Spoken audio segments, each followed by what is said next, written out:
பரிசுத்த அலங்காரன்றது இதுதான். தேவன் முத்தரித்த எதிர்காலம் அவர் உள்ளங்காரத்தில் இருக்கிறது. அதற்குள் ஒன்று இணைத்துக் கொள்ளுகிற பொழுது வாழ்க்கை செழிப்பாக இருக்கும். என்னை கேட்டுக்கொண்டிருக்க தேவனுடைய ஜனமே, இந்த இடத்துல என்ன நடக்கிறது? தாவீது சொல்லுகிறான், உங்கள் சமூகத்தை விட்டு சங்கீதம் 51:11 உங்கள் சமூகத்தை விட்டு என்னை தள்ளாமலும் உங்களுடைய பரிசுத்தாவே என்னை இடத்துல இருந்து எடுத்துக்கொள்ளாமல் இருக்கும். ஏன்? பத்சேபாள் கூட விளையாடினது, வேறு பெஞ்சாதி கூட விளையாடிட்டு தேவ சமூகம் இருக்குன்னு நினச்சா முடியுமா?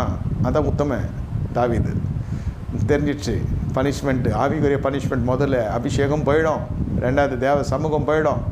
தேவ சமூகத்தை விட்டு என்னை தள்ளாமலும் தள்ளப்பட்டவக்கெல்லாம் போயிடுவேன். அப்படி இருந்து தான் தலைக்கு மூளைகள்லாம் மாறினது. இந்த தலைக்கு மூளைகள்லாம் மாறினோன்னே இப்போ ஃபேன்ஸ் அதிகமாகிட்டாங்க.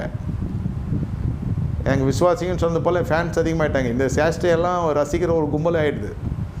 இந்த காட்டு மிராண்டி தனத்துக்கெல்லாம் ரசிக்குது ஒரு கும்பல். அப்போ கடைசியில் இந்த எல்லாம் ஃபேன் சுற்றுறது நின்றோம் இல்லையா, சுவிட்ச் ஆஃப் ஆகிடுச்சுன்னா அந்த மாதிரி மாம்சம் சுயம் எல்லாம் பிரவேசி கடைசியில் மகிமை மந்தாரம் இருளாக போய் கடைசியில் முன்னெலமெல்லாம் பின்னெல்லாம் அதிக கேட்டுள்ளதாக போயிடும். அதனால தான் தாவீது சொல்கிறார், உங்களுடைய சமூகத்திட்ட என்ன தள்ளாமலும் உங்களுடைய சமூகம் எனக்கு பரிசுத்த தரையா, அந்த சமூகத்தில் இருக்கணும் ஏற்றுக்கொள்ளணும்.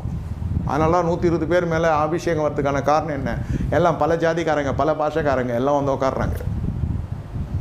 போத்தக்கெல்லாம் கிடையாது, பரிசுத்தாவி வராருன்னு வெயிட் பண்ணுறாங்க. அந்த அவரை முன்ன பின்ன பார்த்ததும் கிடையாது. ஒரே மனதோடு அமர்ந்துருக்கிறாங்க. காலை வரையற்று இந்த டைம் தான் இல்லை, பாட்டுக்கு உட்காந்துட்டே இருக்காங்க. வர்ற வரைக்கும் போக மாட்டோன்னு. நடக்குமா? வானமே திறந்துடுச்சு. இங்கே வாசல் திறக்கிறதுக்கே டேட்டு போட்டு ஜெபம் பண்ணுற மாதிரி. எத்தனை வருஷம் ஏன் ஜெபம் பண்ணுறது, எவ்வளோ ஜெபம் பண்ணுறோம், சொந்து போகிறோம், அவனை கூப்பிட்டு ஜெபம் பண்ணு, இவங்களை கூப்பிட்டு ஜெபம் பண்ணு, ஒருத்தர் நமக்குன்னே எழும்பி வரும், பொருத்தனை பண்ணி ஜெபம் பண்ணு. அப்புறம் பாரு ஜெகஜோதி அவர் இங்கே காலை வரையற்று உட்கார்ந்துருக்குறாங்க, ஒரு மனதோடு உட்காந்துக்கிறாங்க. அவங்க ஒன்றும் டைம் போட்டெல்லாம் வரல. எருசலேம்லே இயேசு நாம பேசக்கூடாது என்பது உண்மைதான். வாயை மூடிட்டு தான் உட்காந்துருக்காங்க. மனம் மட்டும் வேலை செய்யுது. ஐயா சொன்னீரே, நீர் வரேன்னு நான் வெயிட் பண்ணுறேன். இப்போ 10 மணி வரைக்கும் வெயிட் பண்ணுறேன். 11 மணிக்கு பிள்ளைக்கு சாப்பாடு கட்டணும், என் புருஷன் வேலைக்கு போகணும், இப்படிலாம் எல்லாம் போகல. உண்மையை சொல்கிறேன்.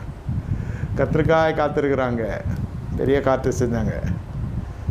அட்ஜஸ்ட் பண்ணுறதெல்லாம் இல்லை, நல்லா தெரியணும் உங்களுக்கு. என் வாழ்க்கை கர்த்தருடைய கருத்தில் இருக்கிறது. எழுப்பப்பட்ட ஜனத்தோடு நான் பயணப்படுவேன். எவ்வளோ நாள் கர்த்தர் வச்சுக்கிறோம், அவ்வளோ நாள் பயணப்படுவேன். கர்த்தர் சொன்னதை நான் செய்து முடிப்பேன். அல்லேலூயா. அப்படி இருக்கணும். அப்போ தேவ சமூகம் உங்களோடு இருக்கும். கண்ணில் மூடி கர்த்தரை நோக்கி பார்ப்போமா?